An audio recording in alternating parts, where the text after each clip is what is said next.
Sejam bem-vindos para mais este vídeo e hoje vai ser um vídeo especial em que vamos tratar do chamado Ocidente. Ou seja, vamos analisar o que é que nós entendemos por tradição ocidental, o que é que nós queremos dizer quando falamos na civilização ocidental. E, baseado no livro de Philip Nemo, O que é o Ocidente, que eu já fiz a apresentação do livro no meu canal, eu não vou fazer aqui o resumo do livro, podem ir à playlist, vão encontrar, portanto, o livro de Philip Nemo, O que é o Ocidente, que faz o resumo. Vou apenas aqui traçar as linhas mestres da chamada tradição da civilização ocidental e depois vamos ver quais são os inimigos dessa civilização, que estão divididas em dois grupos, os inimigos internos e os inimigos externos. Mas antes vamos estudar um pouco o que é que nós queremos dizer quando nós falamos em Ocidente. Este livro é baseado no trabalho de Philip Nemo e eu vou tentar então resumir assim um pouco por ordem e resumidamente, portanto, o que é que nós entendemos com o que é o Ocidente. Quais seriam as características básicas para definirmos o Ocidente? Socio-histórico, político-cultural, que se diferencia do Ocidente geográfico. Portanto, nós temos o Ocidente geográfico e temos o Ocidente político, ideológico, filosófico, religioso, que prefaz a civilização ocidental. E, meus amigos, estes termos de Ocidente, Oriente, são, digamos assim, podemos dizer que são denominações que nós, em termos geográficos, que o ser humano, ao longo da história, em termos geográficos, tentou, digamos assim, tentou nomear para, digamos assim, uma orientação geográfica, não é? Do globo, em que temos, como sabemos, o norte, o sul, o oeste e o oeste. E, em termos ocidentais, é tudo aquilo que fica na parte oeste, norte-oeste, e tudo aquilo que é oriental e aquilo que fica na parte sul-este. Normalmente prefaz a parte oriental, prefaz as civilizações asiáticas, médio-orientais e também um pouco africanas. O que fica na civilização ocidental, portanto, é a Europa. Podemos falar nos Estados Unidos da América, do Norte, a parte mais para o Polo Norte, não é? Que se aproxima mais do Polo Norte, o Canadá, toda aquela parte ali, e um pouco também da América Central e da América do Sul, bem como o continente australiano. Podemos englobar tudo isso naquilo que é chamado Ocidente. E aquilo que mais ou menos Philip Nemo também no seu livro, depois se quiserem ver o resumo, nos fala. Então, em torno disto temos depois o Ocidente político e histórico. E podemos dizer o seguinte: esta civilização, que é chamada civilização ocidental, ou a tradição ocidental, ela nasce, digamos assim, podemos dizer, ela nasce de dois grandes polos que depois se vão subdividir em quatro. Nós vamos ter o legado da civilização clássica. Então temos a civilização clássica da Grécia Antiga e também da Roma, da Antiga Roma, e que prefaz então aquilo que nós chamamos a Grécia-Roma Antiga. E temos o legado espiritual e religioso que prefaz a civilização judaica e cristã. Primeiro judaica e depois cristã. Então, fazendo essa subdivisão, temos o legado da Grécia Antiga, em termos da história das ideias e em termos filosóficos. Depois temos a história, o legado da história de Roma, o seu legado administrativo e no direito, em termos de organização, de direito e administrativo. Depois, em termos espirituais, temos o legado da lei moral judaica, antiga, da civilização judaica, do povo hebreu. E temos, então, depois toda a tradição religiosa e espiritual do cristianismo, a partir do ano zero, não é? A partir dos ensinamentos de Cristo.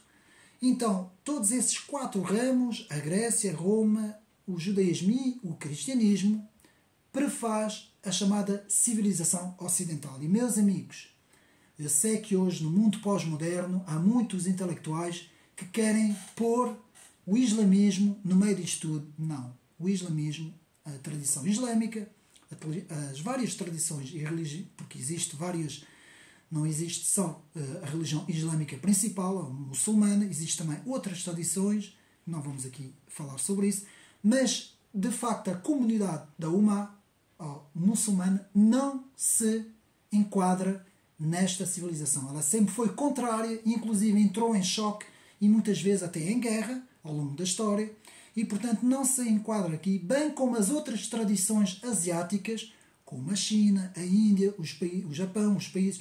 Embora o Japão, depois da Segunda Guerra Mundial, se tenha ocidentalizado e faça parte do Ocidente, os outros países não se enquadram neste Ocidente.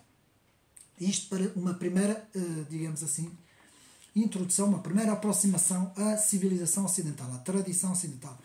Atenção, porque hoje, muitas vezes, aquilo que nós dizemos, por exemplo, nós quando vemos os analistas nas TVs, quando falam em Ocidente, eles não falam nesta tradição ocidental. Eles referem-se a um Ocidente económico, neoliberal, euro-americano, atlântico, que muitas vezes é uma tradição demoliberal e libertária, não é? Porque prefaz uma libertação justamente desses conceitos mais tradicionais do Ocidente. Então podemos dizer que dentro da tradição ocidental temos 2 grandes visões dentro do Ocidente. Temos a visão da tradição ocidental, que é a visão que eu defendo, e temos a tradição demoliberal do Ocidente. Essa é uma tradição pós-moderna, uma tradição atlantista, não é?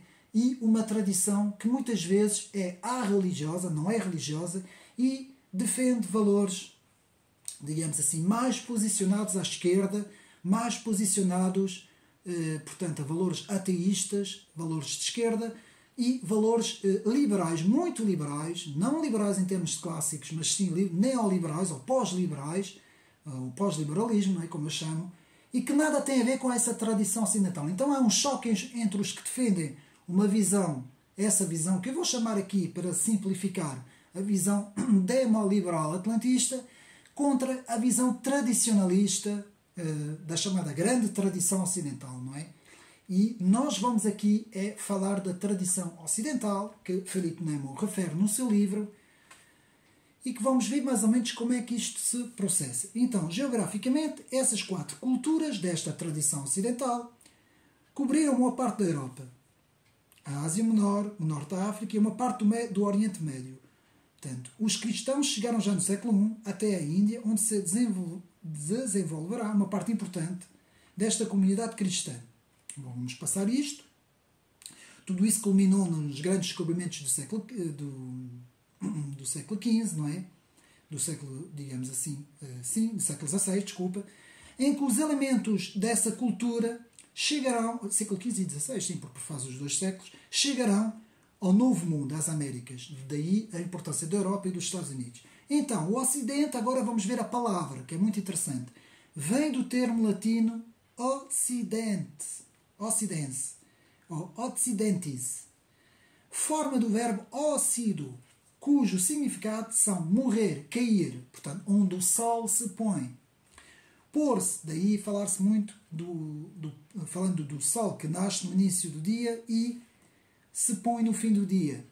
Está caindo no horizonte. Portanto, ocidente significa o fim, quando chegamos ao fim. Não é?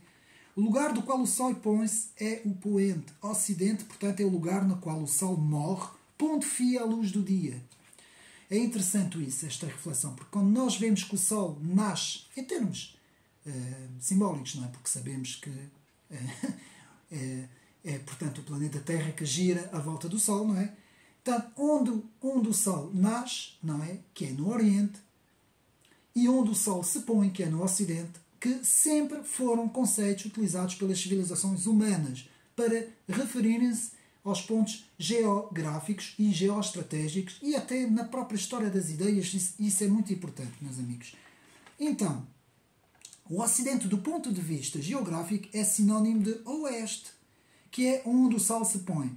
Oriente vem também de um termo latino, oriens, orientis, forma do verbo orior, que significa nascer, surgir, que se levanta. Daqui deriva nosso adjetivo oriundo.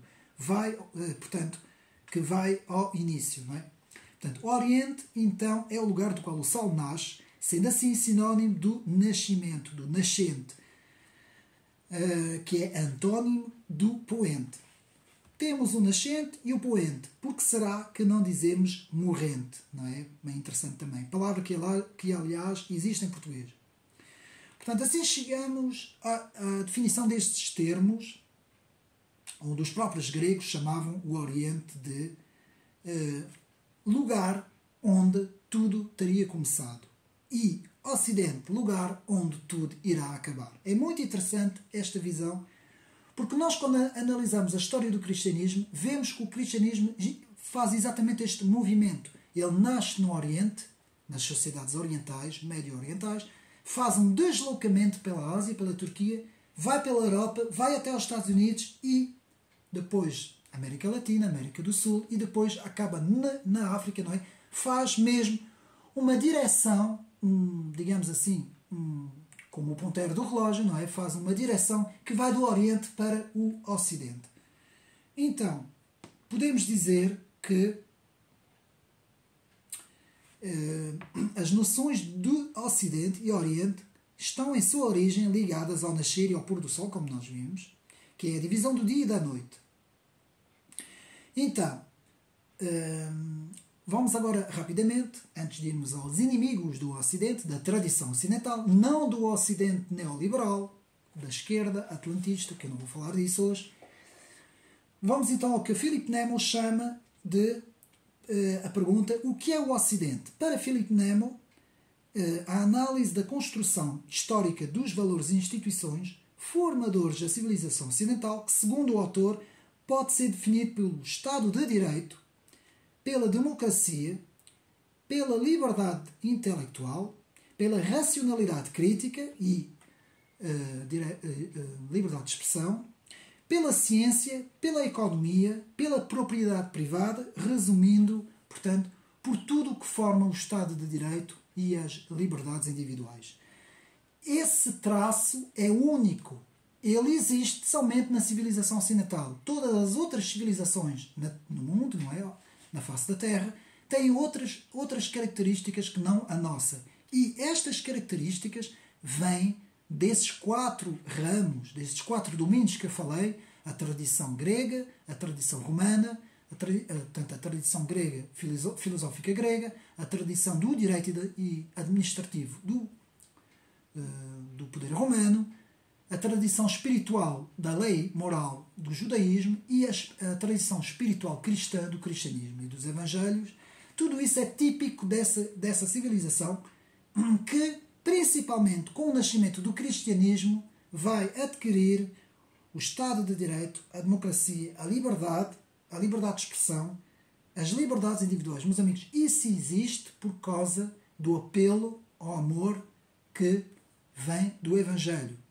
Porque os direitos humanos, como nós sabemos, elas vão buscar as suas origens a estes Evangelhos e depois também, ao longo da história, a todo o direito canónico da Igreja também, não é? Aos Evangelhos, que depois houve várias transformações até chegar ao século XVIII, com a Revolução Francesa, que depois foram alterados, como nós sabemos, e eu não vou fazer essa história toda agora, senão nunca mais saía daqui. Mas podemos dizer que a origem da tradição, chamada tradição ocidental, está nesses 4 grandes pilares: a Grécia, a Roma, o judaísmo e o cristianismo. Daí a tradição grego-romana e a tradição judaico-cristã, para resumir os 4 grandes pilares. Posto isso, temos então 4 culturas fundamentais: a Grécia, a Roma, o judaísmo e o cristianismo. As matrizes clássicas, que são da Grécia e da Roma, e as matrizes judaico-cristãs, que são as matrizes religiosas e espirituais, que foram moldando durante séculos e séculos, podemos dizer mais de quase 2000 anos, até mais ou menos ao século XVIII. No século XVIII foram moldando a tradição ocidental, a civilização ocidental. No século XVIII, com a Revolução Francesa e até chegar, passando pela modernidade até chegar à pós-modernidade, houve uma transformação dessa tradição ocidental para esse novo neoliberalismo, demoliberalismo, de uma visão mais progressista, uma visão mais de esquerda, religiosa, que não é religiosa, e que já se afasta completamente dessa tradição ocidental, ao ponto em que hoje ela opõe-se completamente aos valores desta tradição clássica. Então, dentro do Ocidente, temos um choque entre duas visões. A visão do Ocidente tradicional e a visão desse neo-Ocidente, que é um género de uma ideologia baseada no progressismo, nos ideários dos direitos humanos, completamente adulterados, não é? Completamente transformados. E há então um choque entre essas duas visões, ao ponto de que duas pessoas que defendem estas duas visões serem completamente já antagónicas entre elas, terem visões que se opõem completamente. Um vai defender esse legado grego-romano e judaico-cristão, o outro vai defender um legado completamente ateísta, completamente novo, progressista, que nada já tem a ver com essa tradição ocidental. Bom, eu fiz assim o resumo e agora vamos à parte mais importante do vídeo, que é os inimigos do Ocidente, da tradição ocidental, que são dois grupos, os inimigos internos e os inimigos externos. Vamos começar pelos inimigos internos. Os inimigos internos do Ocidente são aqueles que tentam destruir as bases da civilização. As bases da civilização grego-romana e judaico-cristã, que são baseados em pelo menos 4 grandes pilares. O pilar religioso de Deus e Cristo, a salvação, Deus. O pilar da família, família tradicional, não é? Homem, mulher, pai, mãe e filhos. O pilar da defesa da nação, defesa da pátria, da nação, e o pilar da liberdade, da defesa da liberdade, a quem acrescenta aqui também o valor do trabalho. Mas eu vou aqui pôr apenas a liberdade, a defesa da liberdade. Esses 4 grandes pilares que prefaz, como vimos, prefaz, portanto, a tradição ocidental, estão a ser corroídos de dentro. Portanto, são os inimigos internos. Então, vamos começar em termos de Deus, não é? Porque temos Deus, a pátria, a família e a liberdade. Em termos de Deus, estamos a ter os inimigos nas questões culturais e nas questões religiosas.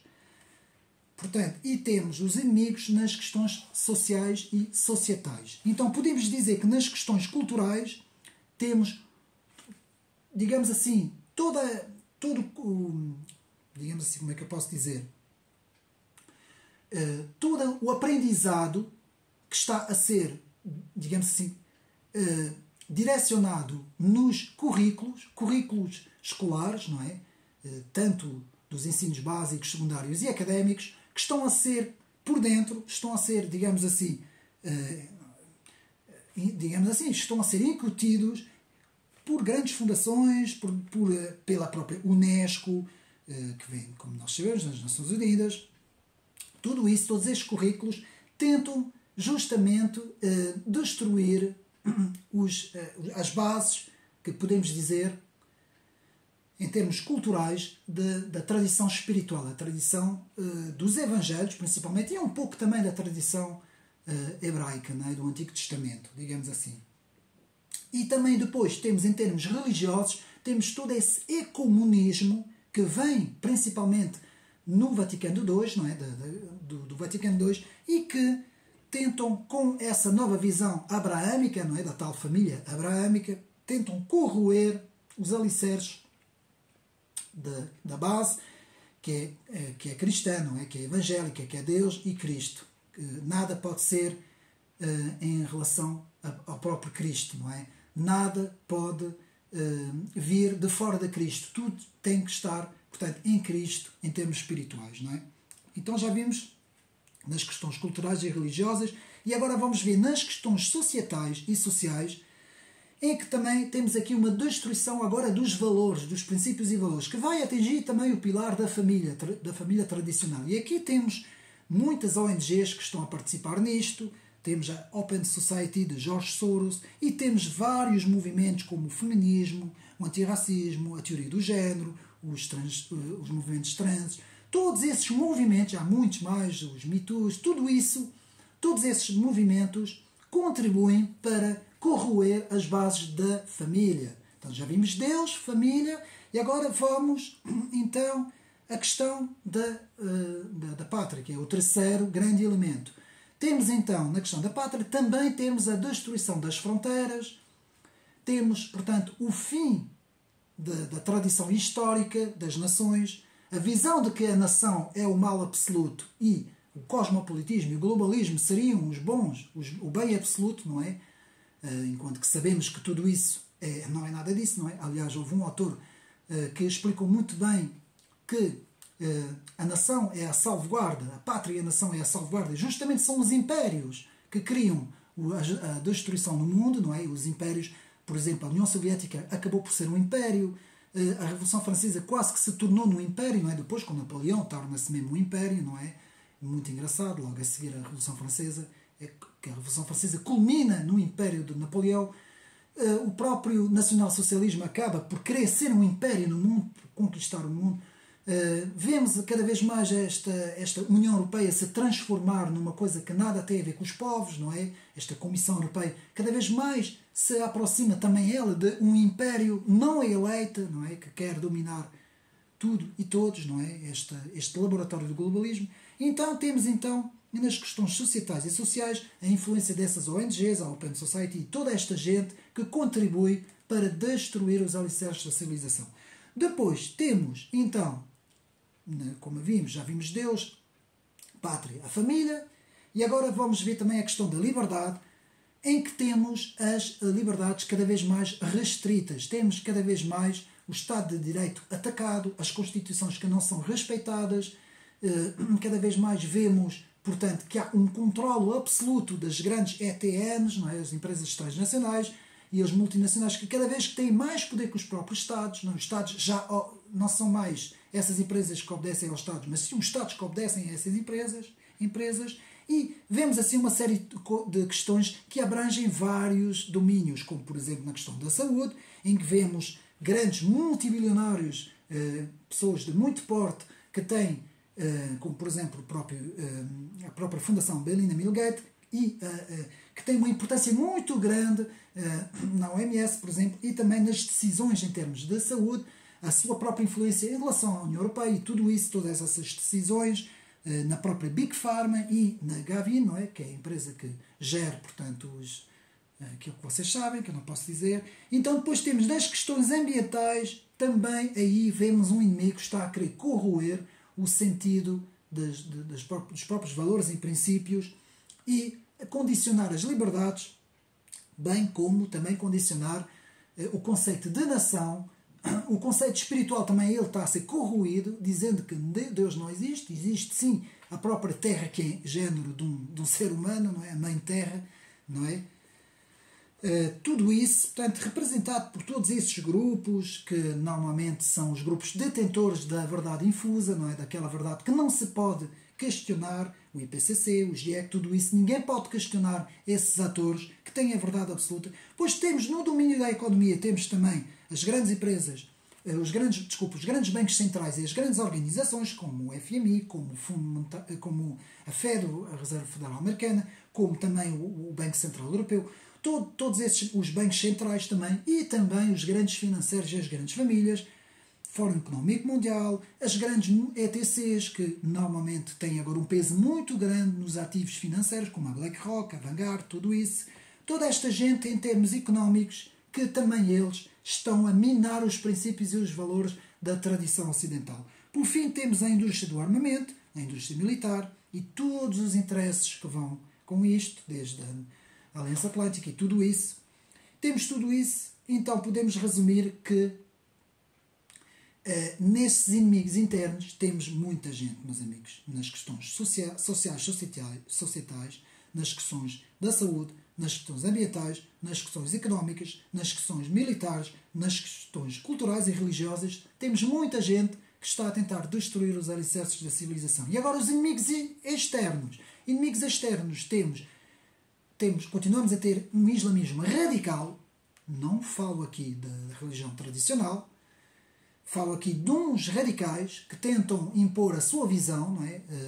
Por meio de organizações como os Irmãos Muçulmanos e por aí fora, os salafistas radicais e por aí fora. Depois temos também a visão do PCC, do Partido Vermelho, do País Vermelho. Fiz agora a apresentação de um vídeo sobre o livro Estado de Vigilância, podem ir ver, que cada vez mais querem impor a sua visão ao mundo e que comandam os BRIC. Atenção, quando nós ouvimos dizer que os BRIC vai ser quem vai se opor a essa ordem neoliberal, atlantista, wokista, por aí fora, muita atenção com isso, porque eles conseguem ainda ser, para mim, ainda serem piores, não é? Na questão da Rússia não vou aqui falar, que a Rússia tem aqui, parece-me a mim, ter aqui duas caras, defendendo um pouco a tradição ocidental, mas depois também fazendo aliança com esta visão vermelha, não é, dos BRIC, não é? Toda ela vermelha, e vemos que a adesão do presidente do Brasil a estas ideias, não é? Por isso é que temos que ter aqui muito cuidado com isso. São os inimigos externos, não é, que se opõem, digamos assim, principalmente, vamos resumir isso, no comunismo duro e puro, no islamismo radical e também nessa ideia de que os povos têm de ser submetidos e controlados também. Bom, meus amigos, isto foi um pequeno resumo. Há um filme muito interessante, um filme muito antigo dos anos 50 que se chama-se Network. Aconselho os meus amigos a irem ver. Filme que já tem quase 50 anos, mas que tem uma descrição desse sistema mundialista, ultraliberal, mundialista, cosmopolita, que nada tem a ver com a tradição ocidental. Podemos ver também numa coisa que eu não falei, que é a comunicação social, que eu vou falar, em que podemos ver que praticamente a comunicação social ocidental foi completamente capturada por essa máquina neoliberal, por essa máquina de esquerda e de extrema esquerda, que vai até ultra-esquerdas, não é? E que opõe-se completamente a esta tradição ocidental. Portanto, podemos então falar em 4 círculos, para acabar o vídeo, em 4 círculos de poder importantíssimos, que são os dirigentes das grandes empresas, os meios de comunicação e cultura, as ONGs, as fundações e os think tanks, as instituições públicas aos Estados, que já são o último poder neste momento, que já não têm praticamente decisão, obedecem às grandes instâncias. Portanto, esses 4 poderes, meus amigos, prefaz, neste momento, são completamente capturados, digamos assim, por essas novas ideias progressistas que estão muito perto das ideias do comunismo chinês. Atenção, estas ideias progressistas ultraliberais, que acabam por ser uma mistura de ultraliberalismo e um socialismo também, não é? Tudo ali misturado, estão muito perto também dessas ideias comunistas muito duras, não é? Que nós temos no País Vermelho. Então, meus amigos, espero que tenham gostado mais este vídeo, não esquecendo de que a tradição ocidental, portanto, como eu costumo dizer, ela ainda tem fortes raízes no mundo ocidental, principalmente nos povos. É aquilo que a comunicação social gosta muito de chamar de populismo, não é? Não é mais do que a tradição ainda enraizada dos povos, que ainda são conservadores, ou uma parte dos povos ainda são conservadores, e defendem ainda certos princípios e valores. E que os valores como Deus, não é? Os valores espirituais como Deus, como a família, como a nação, a pátria, como a liberdade e o valor do trabalho, são os pilares imprescindíveis, meus amigos, para a tradição ocidental. E despeço-me assim com este vídeo. Mais uma vez eu mostro, eu já tenho falado muito deste livro, que é um livro importantíssimo de Philip Nemo, O que é o Ocidente. Então espero que tenham gostado mais deste vídeo. Um abraço e até uma próxima.